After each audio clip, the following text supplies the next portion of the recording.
नमस्कार, आप देख रहे हैं आर्यन टीवी कृषि। मैं हूं आपके साथ दिव्या। दाल चावल से लेकर सब्जी और हर रसोई की खुशबू बढ़ाने वाले मसालों की कीमतें इन दिनों कभी तेजी तो कभी गिरावट का रुख अपना रही है। आखिर ऐसा क्यों होता है कि हल्दी, मिर्च, जीरा या काली मिर्च के दाम अचानक आसमान छूने लगते हैं और फिर कुछ ही महीनों में नरम पड़ जाते हैं? क्या इसकी वजह सिर्फ मांग और आपूर्ति है या इसके पीछे मौसम, निर्यात और सरकारी नीतियों का भी बड़ा हाथ होता है? मसालों की बढ़ती घटती कीमतों के पीछे के इन इन्हीं कारणों को समझने के लिए देखिए हमारी ये खास रिपोर्ट। मसालों की कीमतों में उतार चढ़ाव कई आर्थिक, प्राकृतिक और वैश्विक कारणों से होता है। यह केवल मांग आपूर्ति का मामला नहीं बल्कि मौसम, निर्यात, भंडारण और सरकारी नीतियों का भी बड़ा प्रभाव पड़ता है। इनके वजह से भी मसालों की कीमतों में उतार चढ़ाव देखने को मिलती हैं।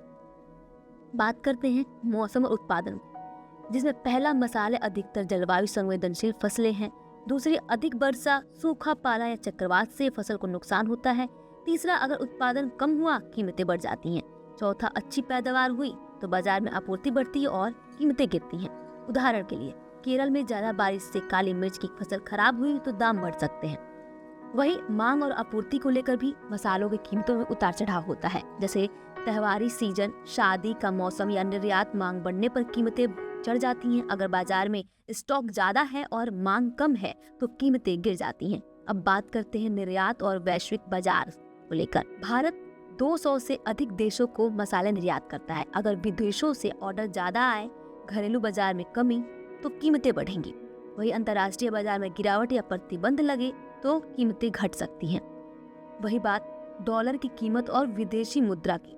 बता दें, डॉलर मजबूत हुआ तो निर्यात बढ़ता है, घरेलू कीमतें ऊपर जा सकती हैं। रुपए की मजबूती या वैश्विक मंदी से निर्यात कम हुआ तो कीमतें गिर सकती हैं। अब बात करते हैं सरकारी नीतियों को लेकर, जिसके वजह से मसालों की कीमतों में उतार चढ़ाव देखने को मिलता है। जैसे निर्यात प्रतिबंध, आयात शुल्क में बदलाव, स्टॉक लिमिट, इन फैसलों से बाजार तुरंत प्रभावित होता है। भंडारण और जमाखोरी भी इनके कीमतों को बढ़ाने और कम करने में हस्तक्षेप कर सकती हैं। जैसे कुछ व्यापारी कम उत्पादन के समय स्टॉक रोक लेते हैं, कृत्रिम कमी बनती है, कीमतें बढ़ जाती हैं। गुणवत्ता और कीटनाशक भी इनका मुद्दा है। यदि किसी देश ने भारतीय मसालों पर गुणवत्ता कारणों से रोक लगा दी, निर्यात घटेगा, घरेलू बाजार में सप्लाई बढ़ेगी और कीमतें गिर सकती हैं। उत्पादन लागत भी वजह है मसालों की कीमतों का बढ़ने और घटने में। खाद, मजदूरी, डीजल और परिवहन खर्च बढ़ने से किसान अधिक कीमत मांगते हैं। लागत कम हुई तो बाजार में प्रतिस्पर्धा बढ़ती है और कीमतें नरम पड़ती हैं। तो इन सभी कारणों की वजह से मसालों की कीमतों में उतार चढ़ाव देखने को मिलता है। तो साफ है कि मसालों की कीमतों में आने वाले उतार चढ़ाव केवल बाजार की चाल नहीं बल्कि मौसम से लेकर वैश्विक अर्थव्यवस्था तक कई कारकों का नतीजा है। किसानों की मेहनत, व्यापारियों की रणनीति, सरकार की नीतियां और अंतर्राष्ट्रीय मांग, ये सभी मिलाकर तय करती हैं आपकी रसोई की खुशबू कितनी महंगी पड़ेगी।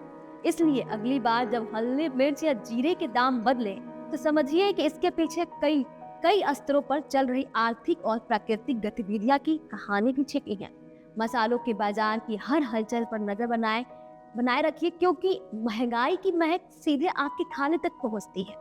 तो आज की इस वीडियो में उम्मीद करते हैं कि आपको ये समझ आ गया होगा कि आखिरकार मसालों की कीमतें आपकी बार बढ़ के सीधे घटती क्यों या फिर घट के सीधे बढ़ती क्यों। तो आज की इस वीडियो में इतना ही। ऐसे ही तमाम कृषि से जुड़ी खबर देखने के लिए बने रहे आर्यन टीवी कृषि के साथ। तब तक के लिए धन्यवाद।